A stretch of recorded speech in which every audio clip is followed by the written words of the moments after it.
Hi everybody, this is the first Google Hangout session ever. Actually, it's the first one I ever do for our Coursera MOOC on the miracles of human language.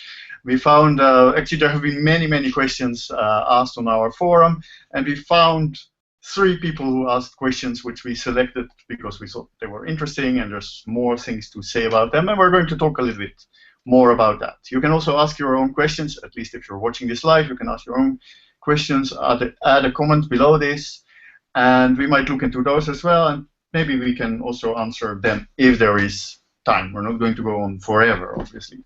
Okay, so we have 3 special guests today. Those are Per and Michelle and Anne, and the first thing I'm going to do is to ask all 3 of you to introduce yourself a little bit. Maybe Per, you can tell us a little bit about you. Hello, I'm originally Norwegian, but I've lived in Spanish-speaking countries for a long time, and I'm now talking from Guatemala in Central America. Right. Is there any? Well, there must be some specific reason why you're following this particular MOOC. I'm not a philologist, I'm not a linguist, I'm a social scientist, and I've always been curious about languages, and I would like to learn more about it, so I just entered this course for general interest. Right, and you must speak several languages yourself, I suppose. I speak, at least I speak my mother tongue, which is Norwegian, I think, and I do get on with English and German and Spanish and a little bit of French and a smatter of Russian, and that's it. Okay, so just 6 languages or something. Like I'm a user. I'm not a professional linguist, but for professional reasons, I need to use languages. Okay, well, very interesting. And Michelle? Hi, I'm Michelle. I live in California. I'm a native Californian, and I work as a librarian. I've never taken a linguistics class before this, but I've always been interested in it, and I'm finding this class really fascinating. And do you do other MOOCs? Have you done other MOOCs or followed other? I've done a couple of MOOCs on music theory. Just also, I play the harpsichord, and I never had formal music theory training, so I'm trying to catch up with MOOCs, and that's how I got started in the MOOC, and then I found this one on linguistics. Well, there is some connection between language and music, some people say. So do you see that as well? Definitely. And I think that's why linguistics is so fascinating. It seems like there's connections everywhere to history and to science, and all different fields intersect in linguistists. Right. Can you mention some connection? Something which you find particularly striking? Well, when we were learning about the language families, or how languages are related, and the idea of whether they could be related geographically or genetically, then that tied into geography. Of course, history, like you mentioned, the linguists working in the library, looking back at historical documents, and right, yeah, right. So you you also have musicologists working in the library and working in the street and working in the... True. Right.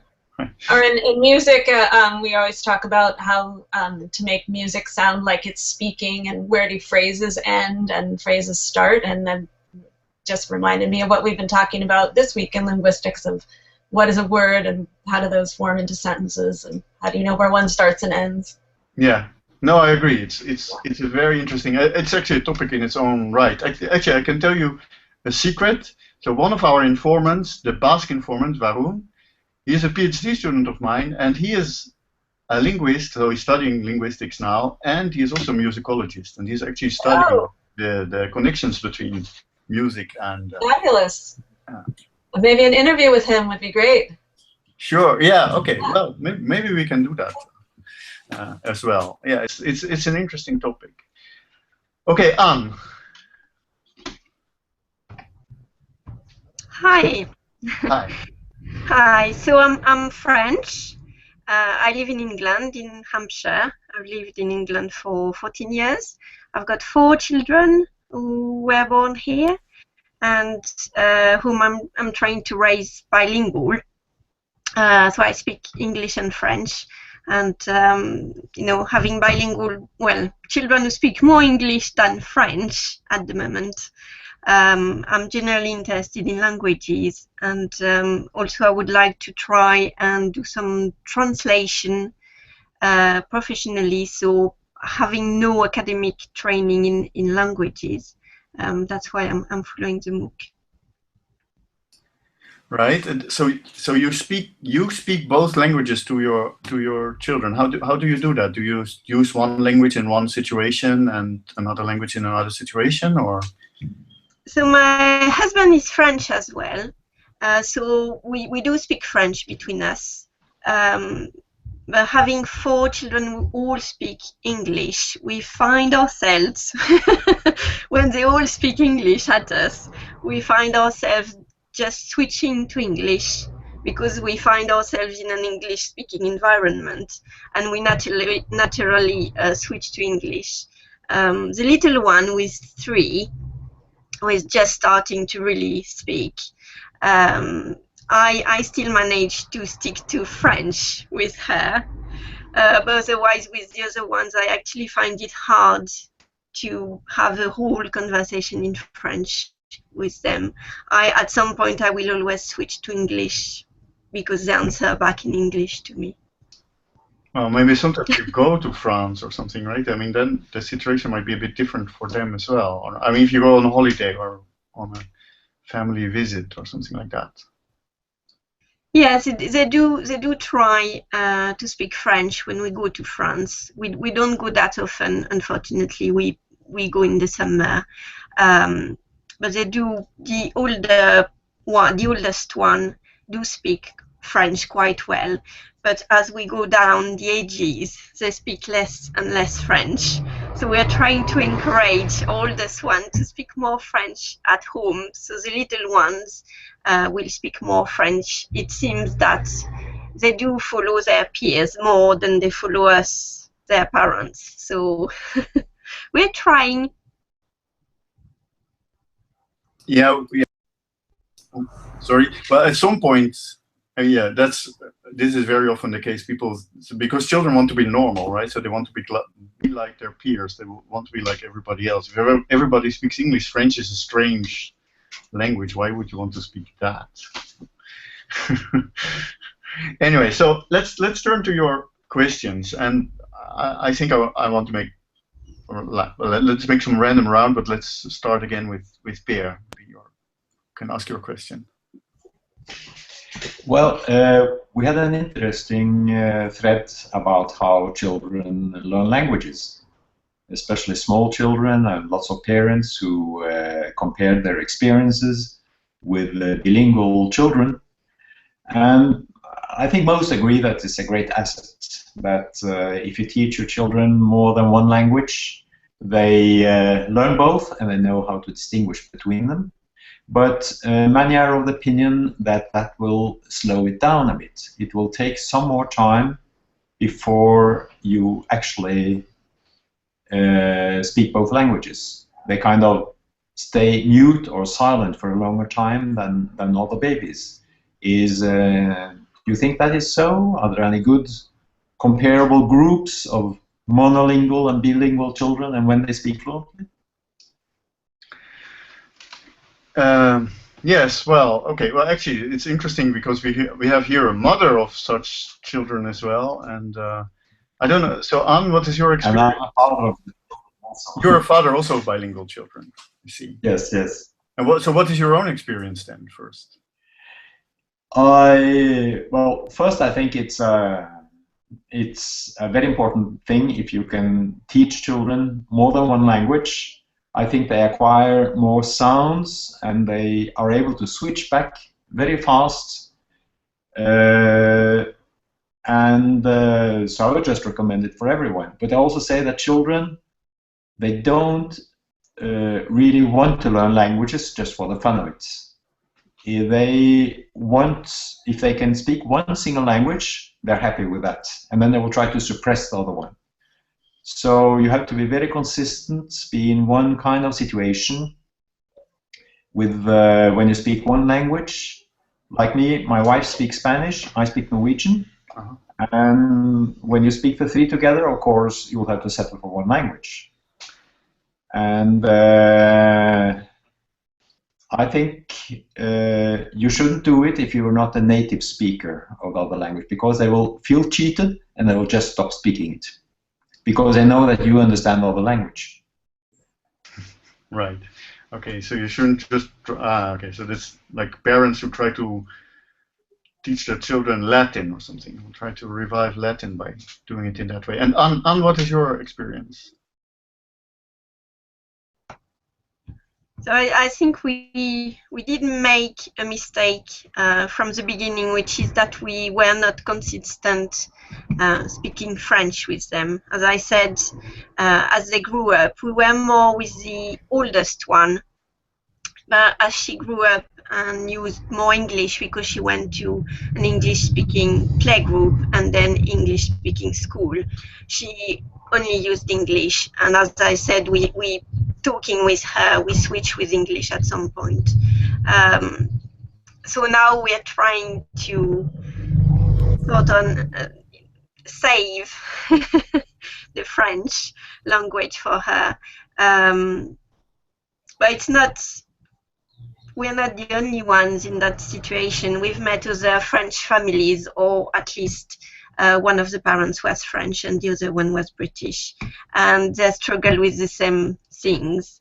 A lot of them said that the French is present, is sort of dormant, and when they go to secondary school, they realize that they've got an advantage knowing another language and start using it more, which is what we're finding now with our oldest, who is 12 and has just started secondary and is doing really well at French. So, but it's difficult to try, and they absolutely don't speak French at home, unfortunately. They will use it when we go to France with their grandparents, but to us, it's an absolute no-no. Yeah, I think so. Right. So both of your stories, they seem to be kind of representative. There's a lot of, so for the European Union, this is an important topic. So actually, the European Union is investing quite a lot of money into research into, well, the kinds of questions like the one you're asking, Per, about whether or not it's an advantage or a disadvantage, or whether you get behind when you are bilingual. And well, I mean, quite obviously, if you for the lexicon, so the number of words you learn in both languages, that's usually some kind of problem, because you go to, or problem, well, you go to school in one language, so you learn all the technical terms, you learn them in that language. And I think also on average, as far as I know, on average, the size of the lexicon, so the number of words they know in a language, is going to be smaller than that of a typical or comparable monolingual speaker. I also know, sorry, that the number of sounds you can capture if you learn two languages as a small kid will be greater.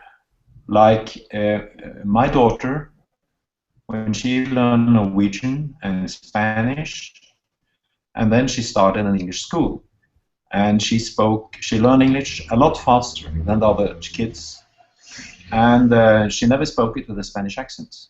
She spoke a kind of international English like the one I speak. And that's because she had more openness to different sounds. If you're a Spanish speaker, you have 5 vowels and that's it. If you know that there are more vowels around, you adapt and you learn how to speak English faster. That's my impression.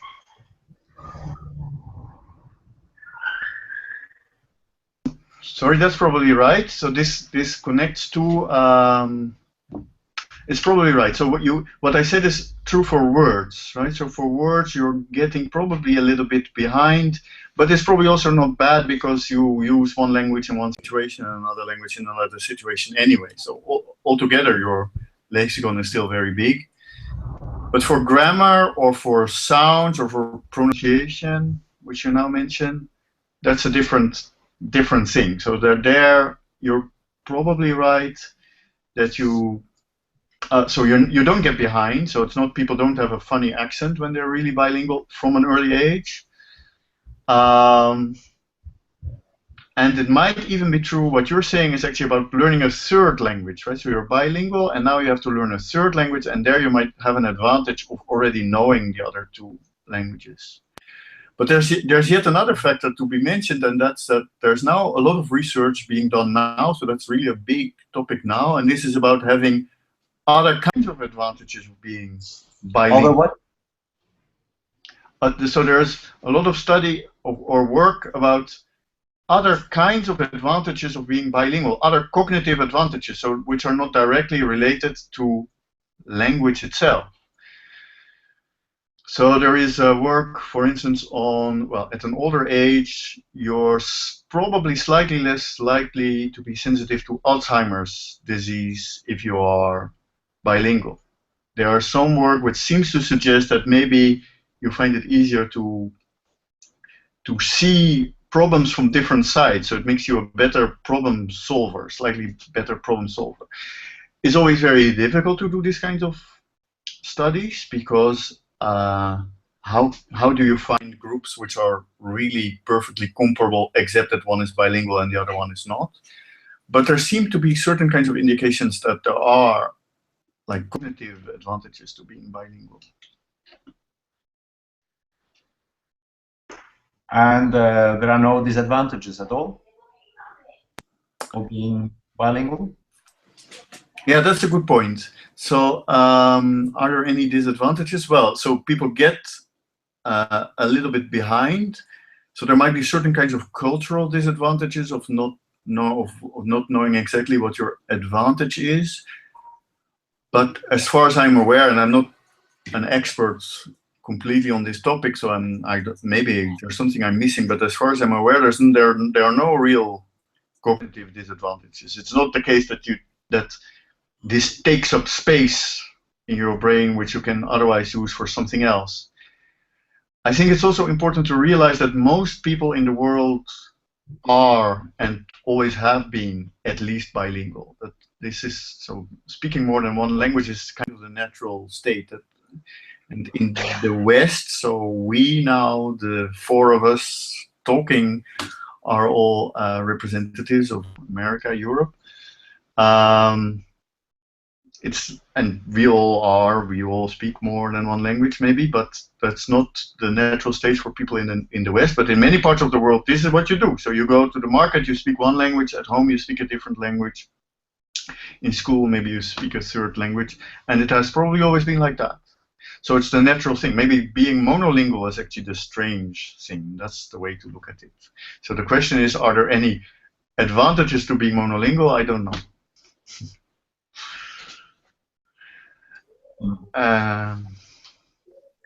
Just one thing that may be important in many countries with lots of immigrants. Well, all countries have lots of immigrants nowadays, but the classical American situation, I think, have been immigrants from poor families, from Poland, from Europe, and they are ashamed of speaking their mother tongue, and they try to suppress it and they try to forget it. Right. Yeah. They probably lose a lot with that. Yeah. Well, trying to forget your language, that happens in many places. It also happens, well, it happens in many places in the world. So it happens also in, I don't know, in South America, in the Amazon area, where people are trying to give up their language because they think it's more advantageous if they're in Brazil to speak Portuguese, and that is more helpful for their children. It is more helpful, except that, so it's helpful that they speak Portuguese, but not that they give up their own language in order to be able to speak Portuguese. I think that's the problem there. Okay, well, and since we were talking about acquisition, maybe Michelle, you had a question about acquisition as well. Yes, my question is about learning new languages as an adult and why adults seem to inevitably speak a new language with an accent, and whether is it possible to learn to speak a second a second language without an accent? Or as Per was saying, do you have to have been exposed to those sounds when you were a child in order to make those sounds? And I'm wondering if we know why it's hard to make new sounds. Is it something actually physiological? Maybe the way your mouth develops as you're speaking your native language just prevents you from learning the new sounds? Or is it a matter of not hearing the new sounds correctly? Or is it something even deeper neurological in the brain? Yeah, that's a good question. So the observation is definitely true, right? Actually, so I think it's not the case that you like in general one can't learn to speak a foreign language without an accent, but it's a matter of talent. So there are certain people who are very talented in this, and they can do it, right? So but most people can't. So that's and that's different from your native language, because there you don't need a specific talent. So that's basically everybody learns to speak their own native language without an accent, in the sense of they have the same accent as their parents or wherever their peers are. So so that must be the case, right? So it must be a difference between when you are young and when you're older. And the difference is when you're young, when you're young, you learn it, you pick it up and you learn it. So okay, so you mentioned three possibilities, right? So you say which three were they? If one was oral, meaning hearing oral, whether you can hear the sounds better and when you're younger. Yeah. The other was physiological. Can your mouth just not make some sounds once you get older? Right. The third having to do with just what's going on inside the brain. The children's brains are developing quickly, and versus adults. Yeah. So the hearing thing. So is there anything you are thinking about? Anything specific you? I'm thinking about maybe I'm learning to speak French. I think it sounds good, but it's only because I can't really hear those fine distinctions that somebody French could hear. Or like you were saying, that there's a sound in Dutch that's very hard for people to, non-native Dutch speakers to pronounce. Maybe you just can't really even hear it correctly enough to mimic it. Yeah, right. We were actually talking about that before we went online, but we were talking about, so Dutch has this wonderful I vowel, and that's actually very difficult for people to distinguish from the even more wonderful ow vowel or something. So now the question is, so you can't hear that, right? You can't hear the difference, although for me it's extremely clear. Can you say the two sounds again? You don't believe it, huh? So I and ow. I can hear the difference there, but but maybe if I speak quickly and then it becomes more difficult to hear those two things. On the other hand, is it really true if you speak French? Do you really feel it's perfect? I mean, I don't know. Maybe your French is perfect. Oh no, not at all. But not at all. It's just maybe it's like I'll try to say something, or maybe I think that I hear how a native speaker is pronouncing it, but I can't. I just can't make my own voice sound like that. Yeah, right. But you do hear it, right?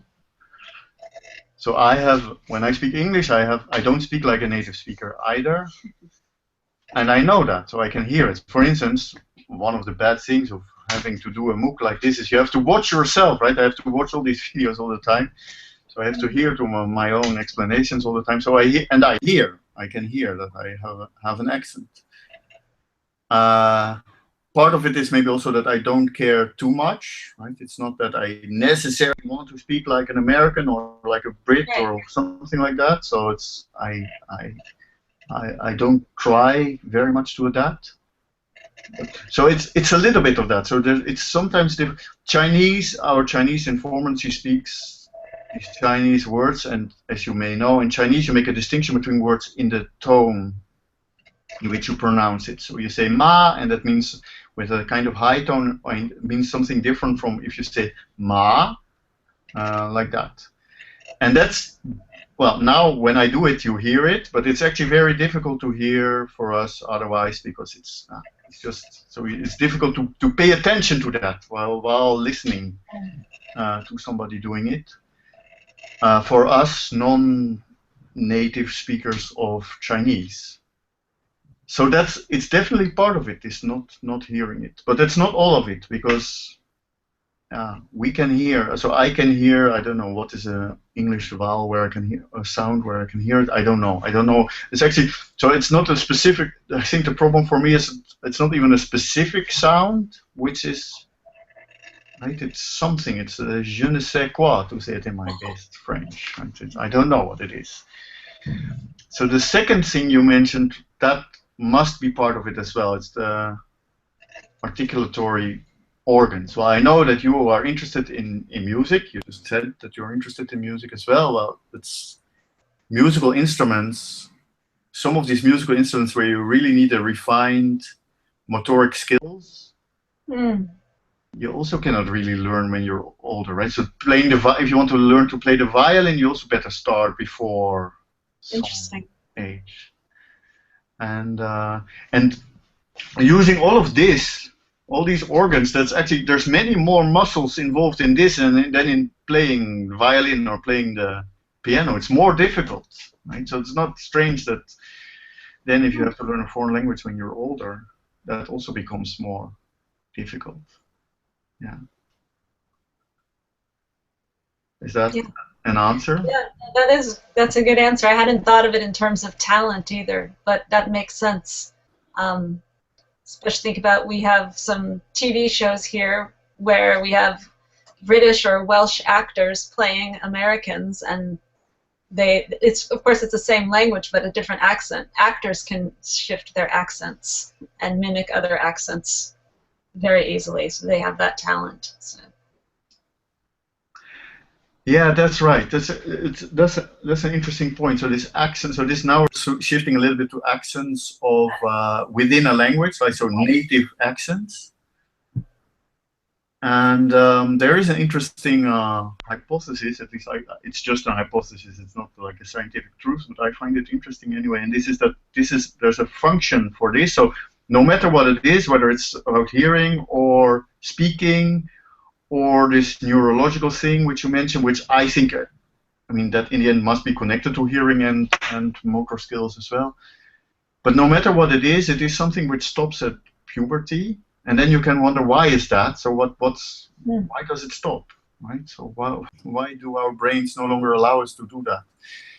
And there are people, they say this has a function because accent has a function, because the function of accent is that you can recognize who belongs to your small group and who doesn't belong to your small group. But if it would be very easy for all of us to just learn another accent, that function wouldn't play a role anymore, right? So it would be a useless thing. So maybe there's a real reason, kind of a deep reason why we have accents.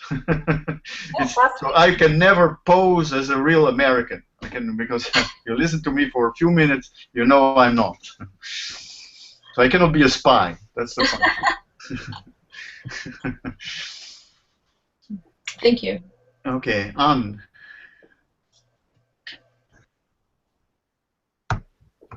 Yes. In the week 1, in our further readings, we had a video to watch about the Waggle dance of the Honeybees. And I found it fascinating and very complex. And I guess it's instinctive for them to do that Waggle dance, but it communicates so much. And I just wondered if there's been any research, if we do know, how much of our own languages derives from instinct in order to achieve what we need to achieve to survive as a species, and how much belongs to what makes us humans, namely the ability to think. Yeah, it's an interesting question. There is something underlying it which I'm not completely sure I understand what you mean. Namely, so because now you draw a distinction between, on the one hand, instincts, and on the other hand, what makes us human. But you can say, well, there's part of the thing which makes us human is certain instincts we have and other animals don't, right? So bees have this instinct for looking for honey, which we don't have in that way. And but we have other instincts, for instance, to speak. Well, it came from another observation that's not related to the course. I'm a breastfeeding counselor, and I help mums who want to breastfeed their babies. And it's only recently that in the teaching of breastfeeding that we've come back to reflexes babies have got to feed as mammals, and how to use these reflexes to feed a baby. But we had completely lost them for a long, long time. And it's only in the recent years with research done by a doctor called Susan Coulson that we've come back to reflexes and using our instinct to feed our little ones, that we've come back to it. So I'm just wondering how much have we lost of using language as instinctive, and just sort of more we're thinking about it and all that sort of thing. Yeah, so the thing is, there is, as you may know, there has been a rather famous popular science book about linguistics, which was called The Language Instinct. And that's the claim. Actually, so that what that popularizes is the ideas of Professor Chomsky, with whom we had an interview this week as well, who says that there is an innate capacity for language. So it means that means there is some kind of instinctual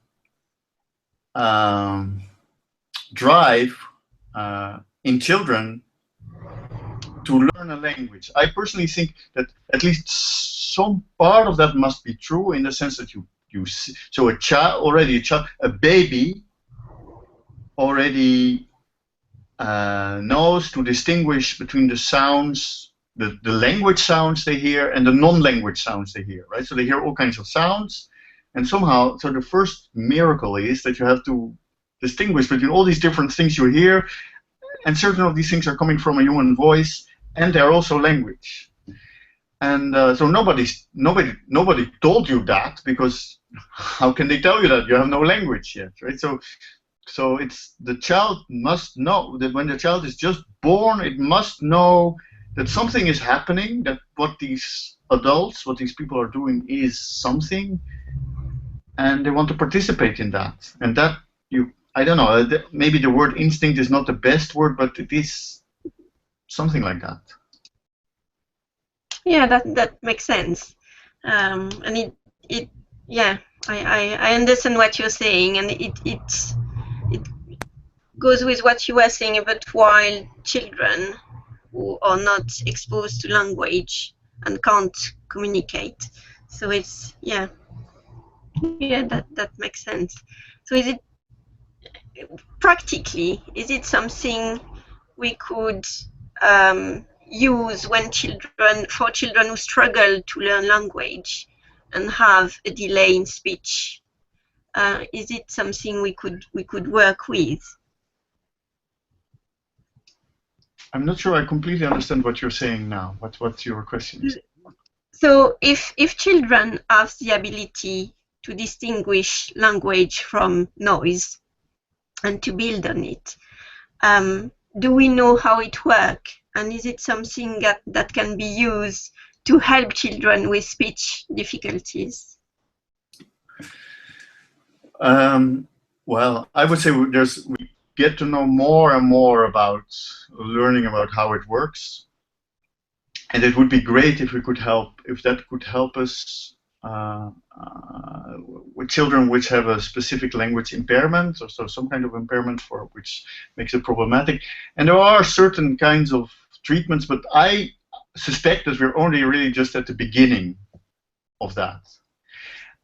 But also, you were also saying something else which made me want to comment more, and that's indeed so. Within the one of the videos in the first module, we talk about Jeannie, this girl who grew up in these very unfortunate circumstances that her parents didn't talk to her, and then the first years of her life she didn't get any language input, and therefore she never really acquired a language. But what we didn't talk about, but what also sometimes happens, is you find groups of children who get together and then they develop their own language. So this happens on a very small scale, sometimes with twins. So twins growing up together and they develop something like their own language. But typically then they also learn the language of their environment, and that's going to be the more important thing. But a very famous, more or less recent case is with deaf people in Nicaragua a few decades ago. So until a few decades ago, it was a big taboo in Nicaragua to be deaf or to have a deaf child. So people would be very ashamed of having a deaf child, so they would hide the child, and that would mean that deaf child would never encounter another deaf person, and also it wouldn't hear a lot. Well, it would not hear a lot of speaking, but it would not be able to lip read a lot because, well, the child was really put away. So there would be children growing up without a language as well. And then what happened, at some point, a new government decided that this was a bad strategy, and they opened schools for deaf children. And these deaf children came together, and this happened in the 70s as far as I know, but then within these few decades since then, these people have developed their own sign language, which is a completely full-blown language. And they did it on their own. So nobody incited them in doing this. It's just these children, they came together, they saw that they were making little gestures with their hands, and out of this they developed their own language, and in a natural way. So again, that must be, I don't know whether you can call it an instinct, but it is something, it shows that it's something within humans that if there is no language, we build a language. Okay, thank you. Okay, thank you. Does any of the other two have something to say about this too? I have noticed people in isolated communities here in Guatemala who are actually deaf and have had no communication with anybody.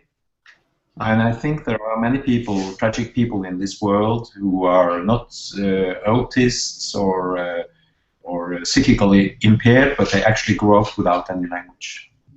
From isolation, shame, hiding away, and being deaf. Yeah. Yeah, it's very difficult to try to understand how it must be to be a human being and not have a language. But I agree with you. There must be probably there are many more people who suffer from this strange combination of psychological, social circumstances which bring them in. And often it's taken as a psychical disability. They think that they are plain idiots, but they just never learn the language. And that impairs you probably all your life. Right. Okay, we're now in a kind of in a sad phase of this conversation, but we have a few more minutes. We have some questions. Okay, my assistant is now handing me some questions on paper. I have to put on my glasses to be able to read them. For instance, there is an interesting question by Meadow. I don't know first name, last name, but that's her first name probably.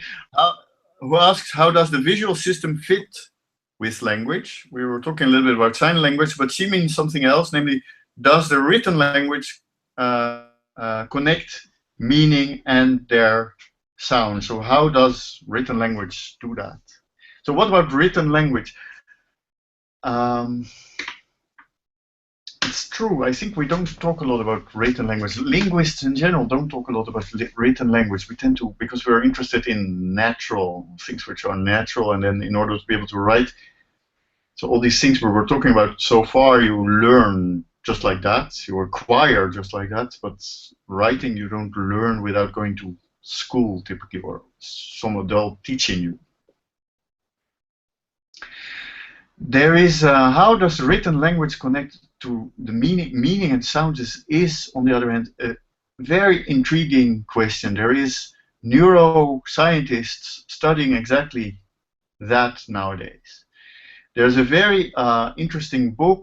I will put the title online somewhere on the course page. It's called Reading in the Brain.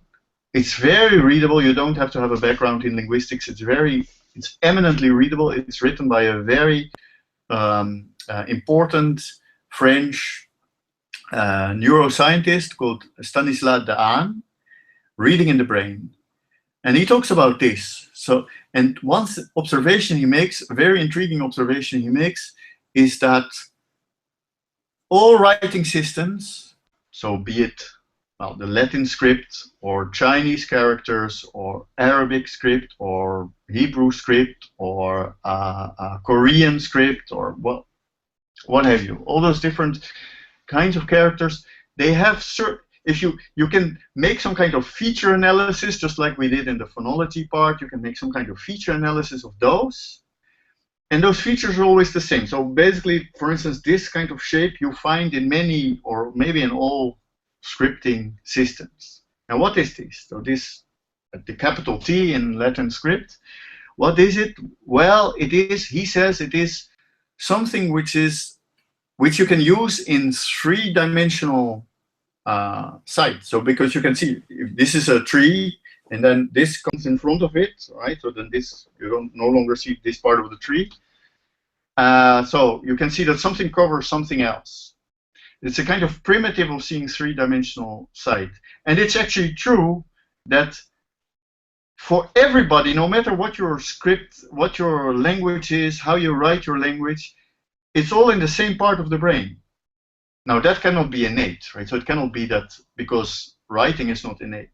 So we all use, every child who learns the language comes up with the same solution, namely putting it in this particular part of the brain, which is the part of the brain which is otherwise also used for 3D vision, so seeing things in 3D. And what we never have, what no language ever has, is using parts of another part of the brain. I'm pointing to random parts of my brain, I don't know where it really is, but another part of the brain where we do face recognition, another thing we are very good at, right? So you see a face, you immediately recognize it as a face, you see emotions within a split second. So we have a different part of the brain, another visual part of the brain. Why don't we use that for writing? Well, Dan says this is because this part of the brain, where we do 3D vision, that's very close to where we do phonology. So it's very close to where we do sounds. So what we do when we are learning how to read and write is we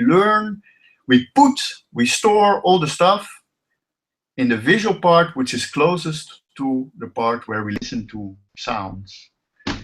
And I think that's really amazing. So so we have all these very different writing systems, but we all come up with the same solution, namely doing that writing systems in a part of the brain which is close to where we do the sounds. And that may say something about the instinct, right? So we all have this need for something like language. Maybe we all have the need for something like writing at a certain stage of cultural evolution, and then we all solve that in the same way. It doesn't mean that the language itself is completely and necessarily innate, but it means that we have, well, we are all human and we are have very similar cognitive skills. So that question actually tied in nicely with the questions you guys had. Okay, well, I guess this brings us to the end of this session, unless one of you has something else to say or to add to this. You don't? You want to say hi to the other participants? Yes, you wave your hand. I will wave my hand as well. Thank you all. Thank you for your questions, for all your input. It was fun. We go on with the course. I hope that will be fun. I'm sure. Well, we will at least enjoy it. And well, talk to you soon. Goodbye.